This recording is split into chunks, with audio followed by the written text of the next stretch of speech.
మిత్రులారా, ఇవన్నీ ఎలా సాధ్యమైనాయి?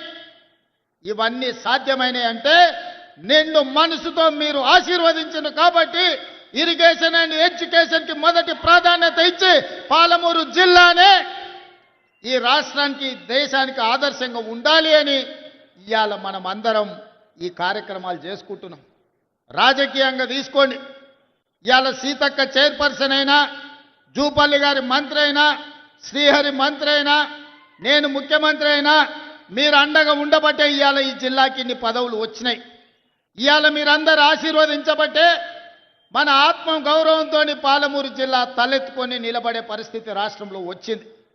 అదేవిధంగా ఈనాడు విద్య విషయంలో కానీ, సాగునీటి ప్రాజెక్టుల విషయంలోనే కాదు, మా అక్కలీడుండ్రు, మా అక్కలతో చేసేపు మాట్లాడుతానే, మీతో మళ్ళీ మాట్లాడతా. అక్క ఎన్నడన్నా అమ్మగారింటికి పోవాలన్నా, అమ్మవారిని దర్శించుకోవాలన్నా బస్సు కిరాయి పైసలు ఇంటి ఆయనని అడగాలి. ఇంటి ఆయన లేకపోతే కొడుకుని అడగాలి, వాడు పిల్లగాడైనా. ఇక వాడు ఇప్పుడు కాదు పో, మళ్ళీ చూద్దాం దసరా పండుగ పోతారా అంటే వాడు సంక్రాంతి పండుగ పోదులే, ఇప్పుడు అమ్మగారి ఇంటికాడ ఏం దాచిపెట్టినావు, బుర్కలాంటి ఉన్నదా అని అంటే మనసులో బాధ అయినా దుఃఖం దిగమింగుకొని మా అక్కలు మళ్ళా పండుగ వచ్చినప్పుడు చూద్దాం కానీ అమ్మగారి ఇంటికి అమ్మని చూడని కానీ అనుకునేది. అవునా అక్క?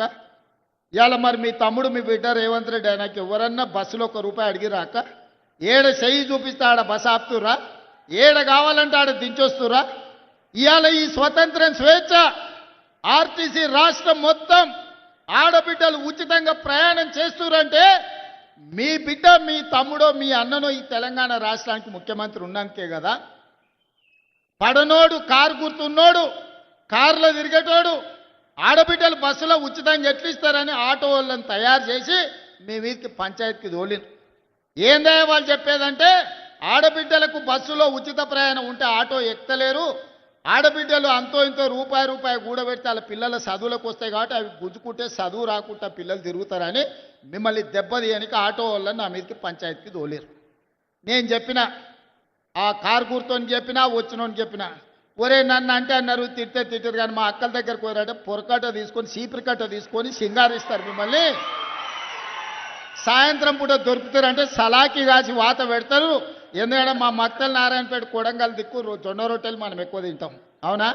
సాయంత్రం అయితే రొట్టెలు చేసుకుంటాం కదా, సలాకి కాల్చి మా అక్కలకు దొరికినంటే వాత పెడతారు. మీరు మా అక్కల దగ్గర గోకుర్రా, ఇక జర ఎక్కువైందంటే కళ్ళల్లో కారం కూడా పెడతారు, మామిడికాయ తొక్కు పెడతారు కళ్ళల్లో. అది చెప్పిన కళ్ళల్లో నిప్పులు పోసుకుంటారు మా అక్కలు ఆర్టీసీ బస్సులో పోతే. ఆ ఎల్ల రేషన్ షాపుకి పోయి బియ్యం తెచ్చుకుంటే పశువుల దానాలకు ఇచ్చేది, లేకపోతే ఆడ తెచ్చుకొని ₹11 అమ్ముకునేది. ఎన్నడన్నా బుక్కెడు బువ్వ దొడ్డు బియ్యం ఎన్నడన్నా వండుకొని తిన్నామా అక్క మనము? ఎన్నడన్నా చూసినామా?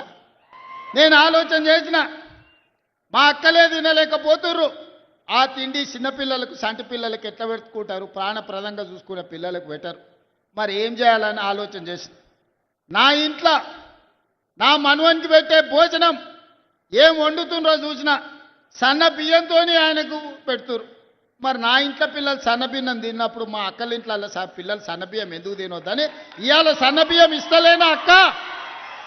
ఇవాళ మనం ఇచ్చే బియ్యం మా అక్కలు లైన్లో నిలబడి డీలర్ ఏమైనా కింద మీద చేద్దామంటే, డీలరు నువ్వు ఢిల్లీకి చేయకు, నా బియ్యం నాకు కావాలి, ఈపులు వలుతాయని మా అక్కలు పోయి లైన్లో నిలబడి సన్నబియ్యం తెచ్చుకుంటారు. ఇవాళ ఇంటింటికి సన్నబియ్యం వస్తున్నాయా లేవా అక్క? ఇవాళ వంటొండి మనం తిన్నదే కాదు మన పిల్లలకు కూడా పెడుతురు కదా. ఇవాళ కడుపు నిండా బుక్కెడు పువ్వ సన్నబియ్యం తింటున్నాం అంటే ఇందిరమ్మ రాజ్యంలో సాధ్యం అయింది కదా. అవునా కాదా?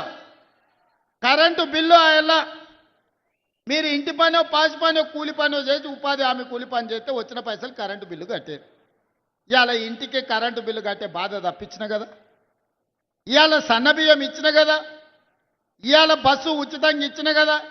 గా నారాయణపేటలో మా అక్కలు తెలివి కల్లోలు సంఘం సభ్యులందరూ కలిసి, సార్ మేము కూడా వ్యాపారం చేస్తాం, మాకు పెట్రోల్ బంక్ ఇస్తావా లేదా అన్నారు. పెట్రోల్ బంక్ ఇస్తే ఇవాళ మా ఆడబిడ్డలు పెట్రోల్ బంకు నడుపుకుంటారు కదా. ఉచితంగా ఆర్టీసీ బస్సే కాదు, బస్సులనే కొని ఆర్టీసీకి 1000 బస్సులు కిరాయికి పెట్టారు మా అక్కలు. ఇవాళ బస్సు ఓనర్లైన, బస్సులో ఉచిత ప్రయాణం కాదు, మా ఆడబిడ్డలు ఆర్టీసీ ఓనర్, బస్సులకు ఓనర్లు అయింది. అదానీ అంబానీలు ఉత్పత్తి చేసే సోలార్ విద్యుత్తు ఇవాళ 1000 మెగావాట్లు మా ఆడబిడ్డలకి ఇస్తే అదానీ అంబానీలతో పోటీ పడుతున్నారు. హైటెక్ సిటీ పక్కన ఐటీ కంపెనీలు హైటెక్ సిటీ అని